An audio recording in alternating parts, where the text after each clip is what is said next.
Montana Territory, September 1883. The first thing Jesse Ashford saw when he opened his barn that morning was a torn white dress hanging from the edge of the hayloft, snagged on a nail like a ghost caught mid-flight. He stepped inside slow, hand on the butt of his revolver, boots crunching against the dirt floor. The early light filtered through the slats in the wood, casting long streaks of gold across the hay. Then he heard its soft breathing. Not an animal. A girl. She sat tucked behind a stack of feed sacks, her legs drawn up, the hem of her once elegant dress stained with mud. Blonde hair fell messily around her shoulders, and her cheeks were flushed from the cold. She looked up at him with wide, tired eyes, her lips trembling. "I will not go back," she said. Jesse lowered his hand from his weapon but stayed quiet.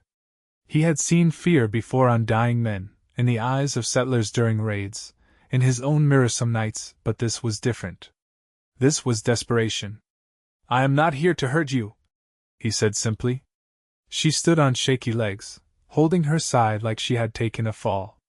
"If you mean to turn me in, do it quick." "I am done running." He took a step forward, hands open. "You are hurt." She flinched. "I said I am not here to hurt you." His voice softened. "Sit back down. I will get you water." She watched him like a cornered deer, but when he returned with the tin cup, she took it with both hands. Only after she drank did her shoulders settle the slightest bit. "My name is Jesse," he offered. She hesitated. "Geneva. Geneva Fletcher."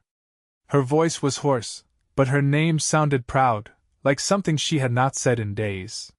"You from around here?" he asked. "No." She looked away. "I was supposed to marry a man in Helena. My father arranged it. I never even met him until yesterday." Jesse leaned against the stall rail. "And you ran?" "I climbed out the church window," she said, almost like she could not believe it herself. "Hitched a ride in a wagon, then walked through the night. I saw your barn and I just needed to stop." He nodded slowly. "Well, you made it to the end of the road. There is nothing past this but mountains and snow. I hoped for that." Jesse studied her. She was young, but not a girl. There was strength in her stillness, and something stubborn in her chin. She had not cried once. "You can stay," he said. "For now." Her eyes snapped to his. "Why? You do not even know me." "Do not need to," he said. "You are cold, alone, and bleeding. That is enough." Geneva stared at him like she was waiting for the catch. But Jesse just pushed off the rail and walked toward the house. "Come on," he said. "You look hungry." She followed slow, limping slightly. When she stepped into his home, small, wood-walled, warm from the stove, he saw her pause. Her hand brushed the back of the rocking chair by the fire like she had not touched comfort in years. He set a plate down. Bread, beans, a bit of salted pork.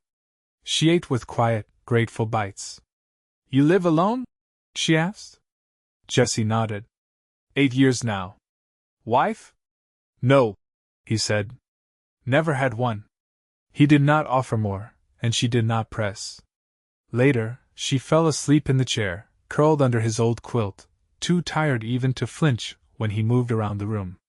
Jesse sat across from her, boots off, elbows on his knees, watching the fire throw shadows across her face. She had not come there by accident. He felt it in his ribs, a strange stillness, like the quiet after a storm when the land holds its breath. The next morning, she was still there. Days passed. He fixed the cut on her side, the bruises along her arm. She helped him feed the horses, learned how to set a snare. She asked questions, smart ones. She never complained. One morning, she was standing by the fence, watching the sun rise across the frost-covered fields. Her hair was pulled back now, her dress patched. She looked over at him and smiled just a little. "You look better," Jesse said. "I feel better." He nodded, then looked away, hands in his coat pockets. "You never said what you are going to do next." Geneva hugged her arms around herself. I do not know. I cannot go back. That man. He was cruel. Not just in temper. I saw it in his eyes. You never have to go back, Jessie said, with more force than he meant to. She looked at him. You are safe here, he added. She stepped closer. Why are you helping me, Jessie? He looked at her, not just at her face, but at the way she stood, strong again, sharp-eyed, quiet. There was something about her that had settled in his chest like an anchor. I was not planning on it, he said honestly. But you were in my barn and I could not turn away. She smiled a little, then touched his arm. Just a brief press of her fingers. But it stayed with him all day. That night, he found her sitting in the barn, brushing one of the horses. She looked up when he walked in. I was not hiding, she said. I know. I just like it here. It feels peaceful. He walked over and leaned against the stall. My mother used to brush her horse like this, she said. She died when I was 15. After that, everything went to hell. Jessie stayed quiet. My father only saw me as a way to fix his debts. That marriage was going to save his land. I was the payment. He clenched his jaw, then looked at her. You deserve better than that. Geneva turned to him. Maybe I have it now. Jessie stared at her, heart hammering in a way it had not in years. I have been alone a long time, he said, voice low. I got used to it. But the second I saw you in that barn, I did not feel alone anymore. Geneva stepped closer. You are not. Then she reached up, and he leaned down, and when their lips met, it was quiet and sure and slow, like something that had waited years to happen. Her hands slid against his chest. His fingers tangled in the back of her hair. When they pulled apart, she was smiling. You found a runaway bride in your barn, she whispered. And now look at you. He touched her cheek. You did more than show up in my barn, Geneva. You brought something back I thought I had buried a long time ago. What? Hope. And for the first time in years, Jessie Ashford knew exactly what tomorrow would hold. Because it would hold her. Geneva's hands were red from the chill as she beat dust from an old wool blanket near the clothesline behind Jessie's cabin. The mountains, sharp and bone-pale in the morning light, pressed close around the homestead. A woodpecker knocked rhythmically from deep in the pines. Down by the creek, patches of ice clung to the shaded banks, proof that fall was slipping fast toward winter. Jessie came around the corner with a coil of fencing wire over one shoulder and stopped when he saw her. You do not have to do that, he said. That one's no good anyhow. I know, she said. But I like the sound it makes. He raised a brow. The thumping, she explained, giving the blanket another sharp snap. It's like telling the dust it's not welcome anymore. Jessie's mouth tugged in something close to a grin, and he set the wire down on the porch. I'll be mending the west fence today.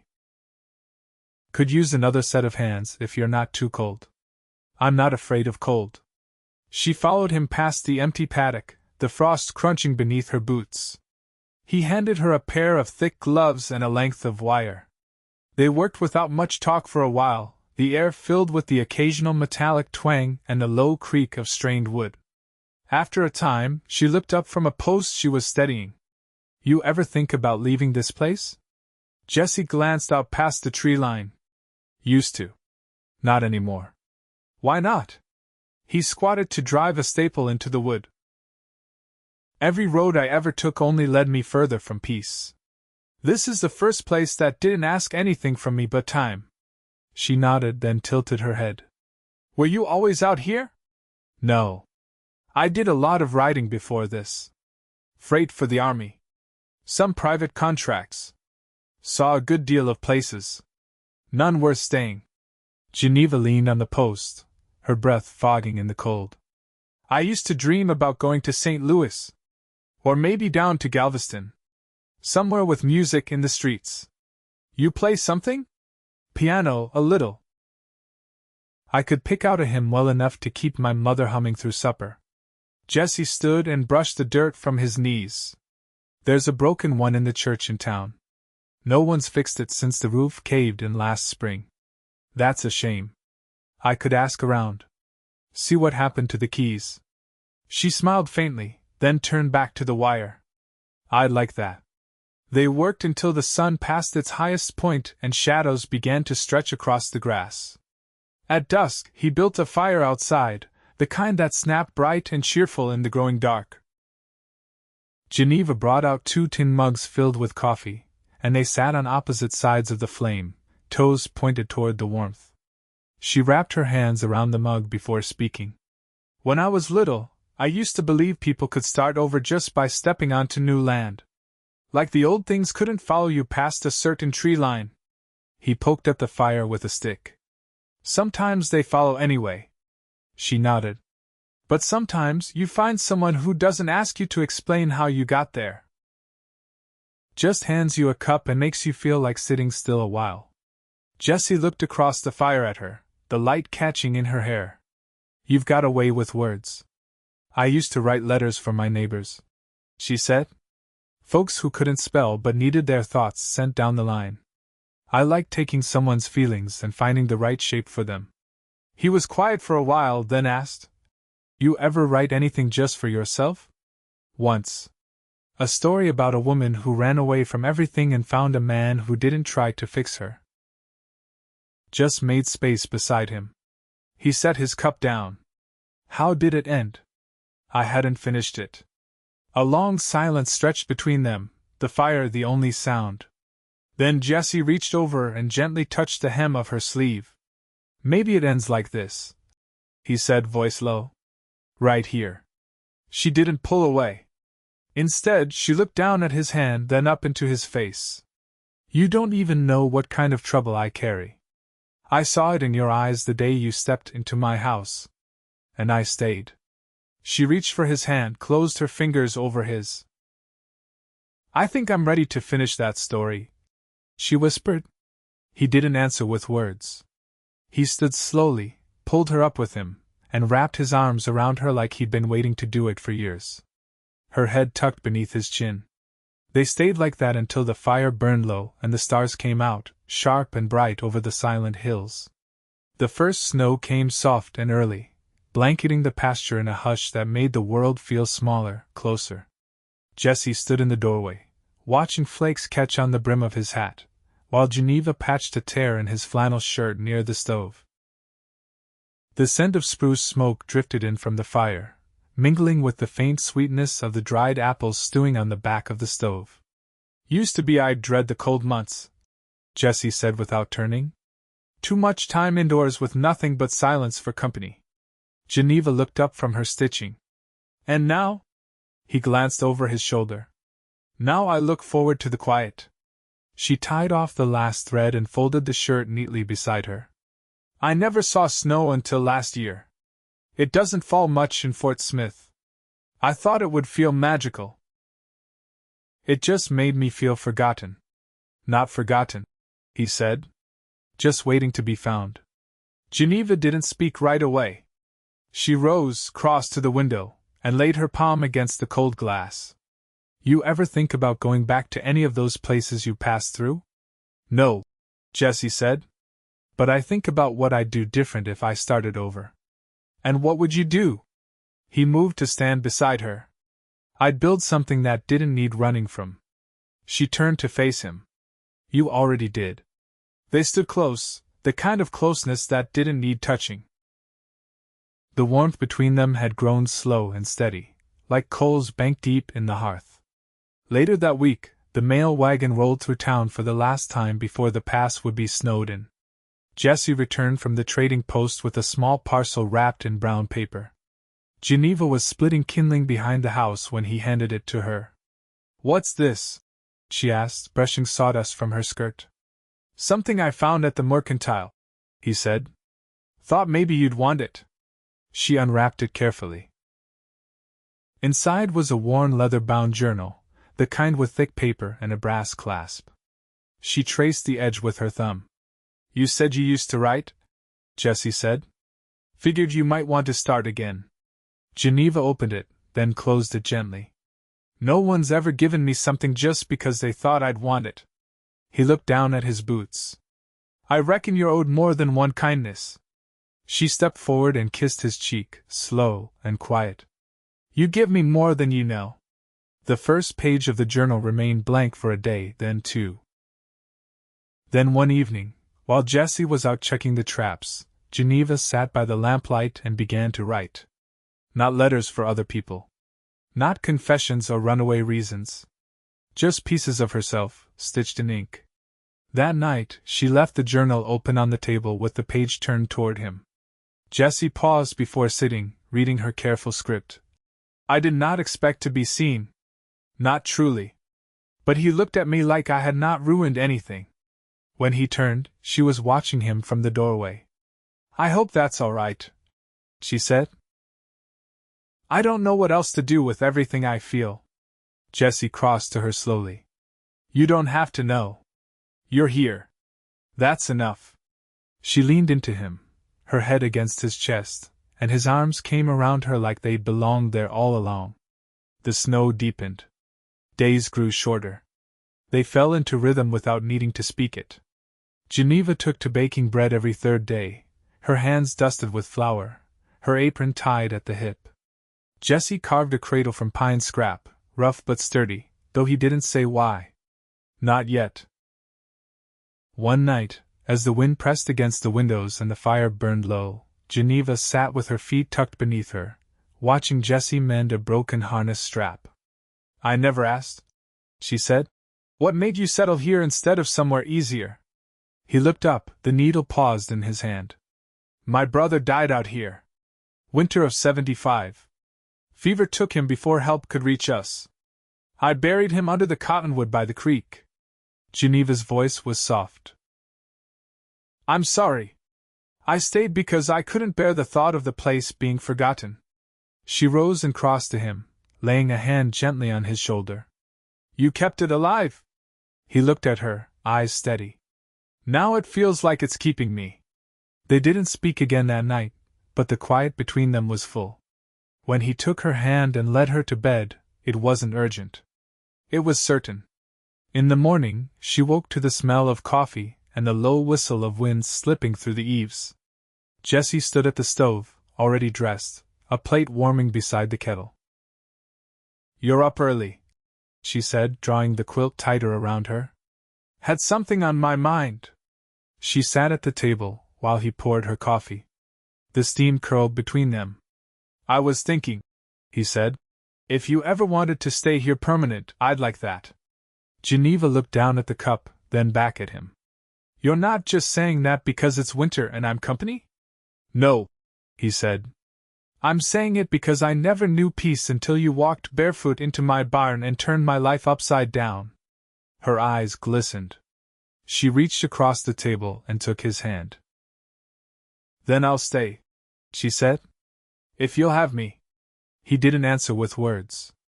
He just stood, rounded the table, and kissed her like the sun had finally risen after a long, dark night. Outside, the snow kept falling. But inside they had found something warm enough to last. The creek thawed slower than usual that spring, ice clinging to the banks like it didn't want to let go. Jessie stood knee-deep in the cold, lifting a split rail from where it had drifted downriver. Geneva crouched on the bank, holding the rope he tied around his waist in case the current pulled harder than expected. You don't have to do this yourself, she called, squinting against the sun. I don't trust that fence to rebuild itself, Jessie replied, grunting as he dragged the rail toward shore. Besides, you're the one who said the cattle would bolt first warm day if we didn't fix it. I didn't mean today, she muttered, winding the slack around her wrist. You're going to catch your death. Too stubborn for that. He reached her and dropped the rail at her feet. She didn't let go of the rope until he'd climbed fully out, dripping and flushed from the cold. You're a fool, she said, pressing a dry towel into his hands. Only when I know someone'll be waiting to scold me. She raised an eyebrow. Then I'll make a habit of it. They walked back to the house side by side, boots squishing in the softening earth. At the porch, Geneva paused. There's a letter, she said. Came with the supply wagon. Addressed to me. Jessie's face didn't change. You read it? She nodded. Twice. He didn't ask what it said. He just waited. My father's dead. Collapsed in the street outside the courthouse. It's from the lawyer handling his estate.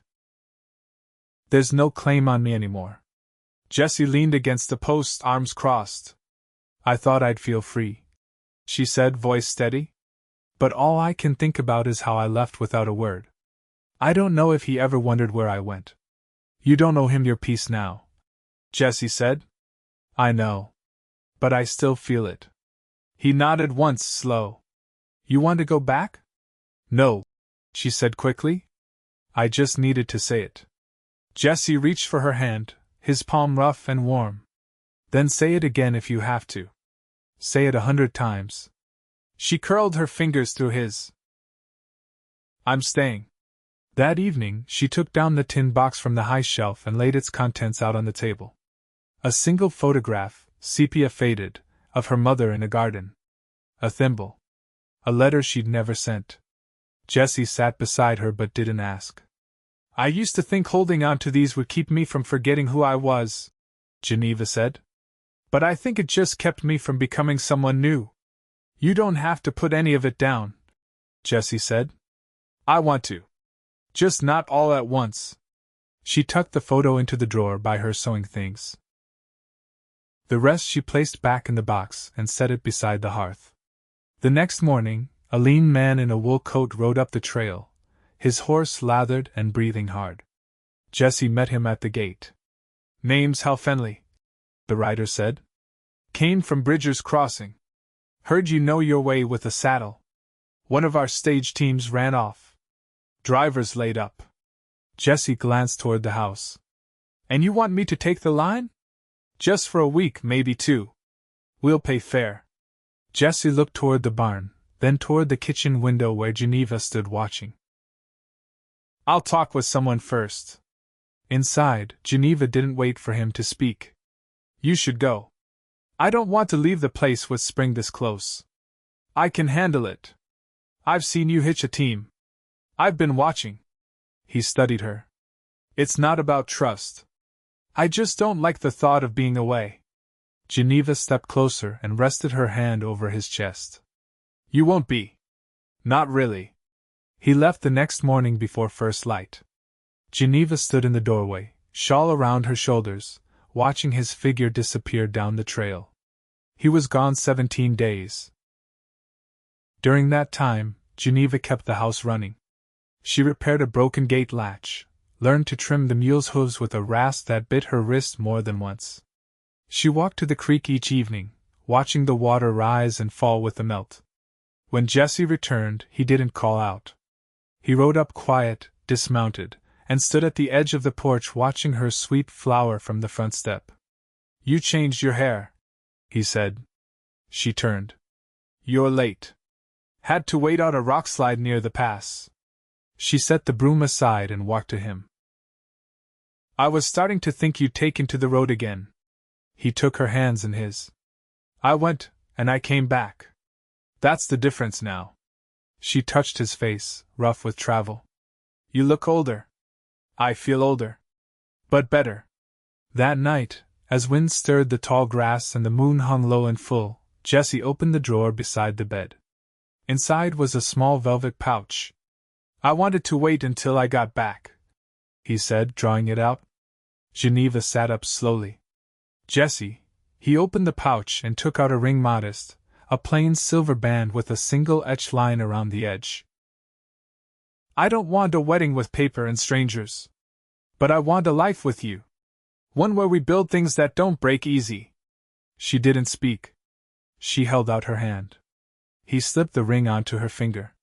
She looked at it a long moment, then leaned forward and kissed him without hesitation, without fear. I've never belonged anywhere, she whispered. But I belong here.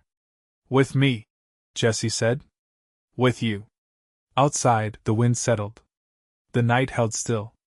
And the only sound between them was the soft hush of breath and the promise of a home built slow and steady, made to last. The mare foaled in late May, just past midnight, with the barn lantern swinging low and Jesse's hands steady under the wet, trembling colt. His shirt clung to his back, and his knees ached from the packed straw, but his eyes never left Geneva's face. She stood just behind the stall door, holding a basin, her expression set in a quiet kind of awe. "He's strong," Jessie said, running a hand down the colt's flank. She crouched beside him, brushing straw from the foal's shoulder. "He's got a will to live. I can feel it." Jessie glanced at her. "Like someone else I know." She didn't answer, just leaned her cheek against the mare's flank, eyes closed for a long moment. He let the silence hold. Some things didn't need answering. They named the colt Alder, after a tree that grew along the creek with leaves the color of new copper when the sun hit just right. By late June, wildflowers climbed in thick bursts along the fence lines, and the river finally lost its winter edge. Geneva stitched new curtains for the kitchen windows from rough cotton and painted the trim of the porch with milk and chalk. Jessie sanded the cradle smooth and lined it with quilt batting from a bolt Geneva had bartered for in town. One afternoon, while she shelled peas into a tin bowl, Geneva looked up from the porch steps. "Do you think you'll ever take on work again, like you did this spring?" Jessie rubbed linseed oil into a saddle strap. "If we need it." She nodded. "I was thinking we might earn enough without it." He set the cloth aside. "How do you figure?" "There's a man in town, Dwight Kinney. He's looking to buy cured hides for freight back east. And I've been teaching the neighbor girl her letters. Her mother said she'd pay in eggs and flour." He leaned against the porch railing. "You thinking of starting a school up here?" "If folk are willing," she said. "It wouldn't be much. Just a few children. But it'd give us a bit of trade, and I miss reading with someone." Jessie watched her a moment, then nodded. "We'll clear space in the back room." She smiled, bright and certain, and tossed a peapod at his chest. By August, 2 boys and a girl came twice a week with slates and chalk. Geneva set them to their lessons beneath the cottonwood near the creek. She taught with her sleeves rolled and her hair tied up, reading aloud from a Bible she'd borrowed from a neighbor who hadn't used it in years. Jessie stayed back, working hand tools under the eaves, but sometimes he'd pause, listening to the sound of children repeating verses and Geneva's voice correcting them, patient and warm. One evening, they sat on the porch with their supper balanced on their laps, watching bats dip through the dusk. "My mother would have liked this place," Geneva said, drinking the last of her tea. "She used to talk about quiet like it was something you had to earn." Jessie didn't look at her, just reached across the space between their chairs and took her hand. "You earned it." She shifted closer, resting her head against his shoulder. "You did, too." They didn't say anything else, just watched the stars come out one by one, slow as breath. By the first frost, Jessie had finished building the lean-to for drying hides, and Geneva had written to a cousin in Missouri to ask for more books. The children still came, even when the wind turned sharp. She kept the classroom warm with a small iron stove Jessie had hauled down from an abandoned cabin in the hills. One night, as the fire burned low and the shutters rattled faintly in the wind, Jessie stood brushing sawdust from his palms. "I was thinking," he said, "come spring, we might build on a room to the west side." "What for?" Geneva asked, folding a shirt into the cedar chest. "Extra space. In case we need it." She turned, then slowly set the shirt aside. "You know already." He nodded once. Geneva crossed the room and wrapped her arms around him, her cheek against his chest. "I wanted to wait until I was sure. But I think I knew the morning I couldn't stand the smell of coffee." He laughed, low and surprised. "You didn't say anything. And missed the look on your face just now," she teased. Jessie kissed her forehead. "I don't know what kind of father I'll be. But I know what kind of man I want to be for you. You already are." The days shortened, the wind grew teeth, and they readied the house for winter once again. This time, the cradle didn't sit empty. They welcomed their daughter in late March, just as the snow began to rot at the edges of the fields.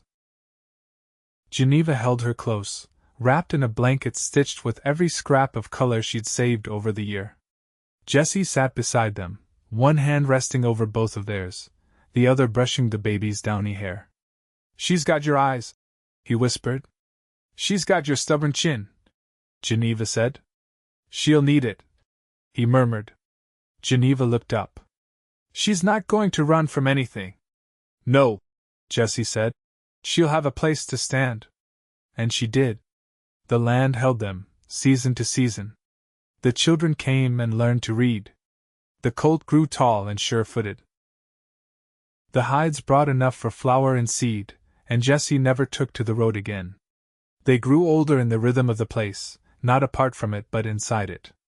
With days full of labor and small joys, with nights warmed by fire and the slow, steady breath of the child between them.